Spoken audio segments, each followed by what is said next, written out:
ദായിൽ furniture and interior, Poozhinkunnu, Alathiyur.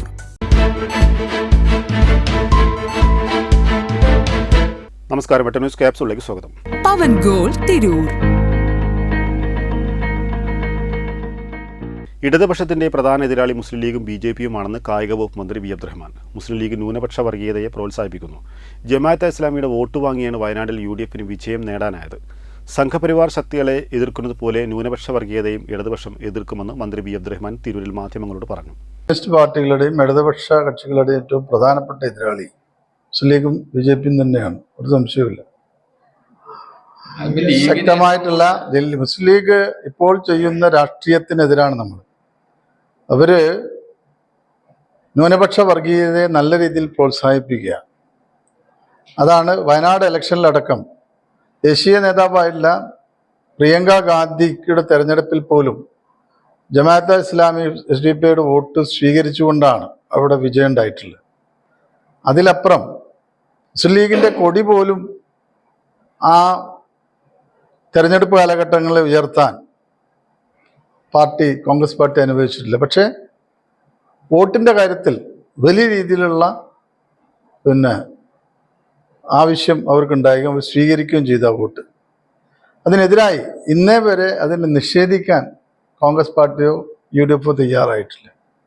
ഇന്ന് ഓരോ പ്രദേശങ്ങളിലും ഈ ഒരു ധ്രുവീകരണം, ന്യൂനപക്ഷ ധ്രുവീകരണം കേരളത്തെ നല്ല രീതിയിൽ ബാധിക്കുന്നുണ്ട്. കേരളത്തിലെ പൊതുസമൂഹത്തിൻ്റെ ചിന്താഗതിക്കെതിരായിട്ടുള്ള ഒരു തീരുമാനമാണ് മുസ്ലിം ലീഗ് രാഷ്ട്രീയം UDF എടുത്തുള്ളത്. അത് അപകടകരമാണ്. ഇവിടെ CPM കൃത്യമായി മുന്നോട്ട് വെച്ചൊരു രാഷ്ട്രീയമുണ്ട്. ആ രാഷ്ട്രീയം കേന്ദ്രത്തിലെ സംഘപരിവാർ രാഷ്ട്രീയത്തെ എതിർക്കുന്നതോടൊപ്പം തന്നെ ന്യൂനപക്ഷ വർഗീയത എതിർത്ത് പോരുന്നുണ്ട്. അതിലൊരു വിട്ടുവീഴ്ചയും ചെയ്തില്ല. അപ്പോൾ പൊതുസമൂഹത്തെ, മതേതരത്വ ഭൂമുഖ പാർട്ടിയെ മാറ്റിയെടുക്കുക, പൊതുസമൂഹത്തെ, അത് തന്നെയാണ് നമ്മൾ ഉദ്ദേശിക്കുന്നത്. ആ രീതിയിലുള്ള പ്രവർത്തനം നല്ല രീതിയിൽ നടക്കും. ചെറിയ തോതിൽ പിന്നോട്ട് പോക്ക് ഇതുകൊണ്ടുണ്ടായിരിക്കാം. കാരണം ഇന്ന് ഇന്ത്യയിൽ തന്നെ ഏറ്റവും മാർക്കറ്റുള്ളത് ഈ മതപരമായിട്ടുള്ള കാര്യങ്ങൾക്കാണ്, ജാതീയതക്കാണ്. അതിനെതിരായി എല്ലാ കാലങ്ങളിലും കമ്മ്യൂണിസ്റ്റ് പാർട്ടികൾ സമരം ചെയ്തിട്ടുണ്ട്, എതിർത്തിട്ടുണ്ട്. അതേ കാര്യം തന്നെ, ഇത് പുതുമയുള്ള കാര്യമൊന്നുമല്ല. എവിടെയൊക്കെ ഏതൊക്കെ കാലഘട്ടത്തിൽ ശക്തമായുള്ള വർഗീയത ഉയർന്നു വന്നിട്ടുണ്ടോ അതിനെതിർക്കാനും അതിനെ ചെറുക്കാനുമുള്ള ശ്രമങ്ങൾ CPM കമ്മ്യൂണിസ്റ്റ് പാർട്ടികൾ എടുത്തിട്ടുണ്ട്. അതേ നിലപാട് തന്നെയാണ് ഇപ്പോഴും. അതിൽ ഇപ്പോൾ മാധ്യമങ്ങളുടെ അതിപ്രസരം, വലതുപക്ഷ മാധ്യമങ്ങൾ വലിയ തോതിൽ അവരെ സഹായിക്കുന്നു എന്നുള്ളതാണ്. യഥാർത്ഥ കാര്യങ്ങൾ ഇവിടുത്തെ മാധ്യമങ്ങളോ കാണാതെ പോകുന്നു എന്നുള്ളതാണ്. ഇത് ചെറിയൊരു പ്രശ്നമായി നമ്മളാരും കാണേണ്ടതില്ല. ഇതിന് നഷ്ടം വരാൻ പോകുന്നതൊന്നുമല്ല. ഇന്ത്യയിൽ മറ്റു സംസ്ഥാനങ്ങളിൽ നടന്നു വരുന്ന രീതിയിലേക്കുള്ള പ്രശ്നങ്ങൾ കേരളത്തിലും ഈ ഒരു സംവിധാനം കൊണ്ടുണ്ടാവും എന്നുള്ളതാണ്.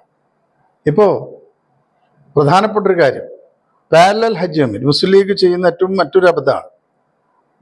ഖാദി കൗൺസിൽ, പാരലൽ ഹജ്ജ് കമ്മിറ്റി, ഇതൊക്കെ തന്നെ ഈ സർക്കാരിൻ്റെ സംവിധാനത്തിനെതിരായിട്ട് മുസ്ലിം ലീഗ് പാർട്ടി കൊണ്ടുവന്ന സംവിധാനങ്ങളാണ്. ഇതെല്ലാം തന്നെ പൊതുസമൂഹം എതിർക്കപ്പെടേണ്ട, പൊതുസമൂഹത്തിൽ അംഗീകാരമുള്ളതല്ല.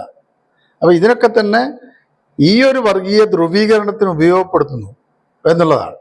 അപ്പോൾ അതൊരു ചെറിയ കാര്യമായി കാണാൻ, മലപ്പുറം ജില്ലയെ സംബന്ധിച്ചിടത്തോളം ഏത് കാലത്തും ദേശീയതയിൽ ഊന്നിയിട്ടുള്ള ജനവിഭാഗങ്ങൾ, അതാണല്ലോ 1921 സമരങ്ങളൊക്കെ തന്നെ കാണിക്കുന്നത്.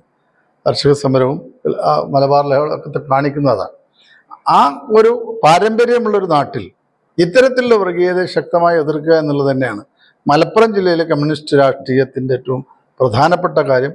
ആ രീതിയിൽ തന്നെ അത് മുസ്ലിം ലീഗായാലും മറ്റുള്ള ഏത് വർഗീയ സംഘടനകളെ, മുസ്ലിം ലീഗാകട്ടെ സംഘപരിവാറാകട്ടെ, ഏത് സംഘടനയായാലും അത് എതിർത്തു പോവുക എന്നുള്ളതാണ്.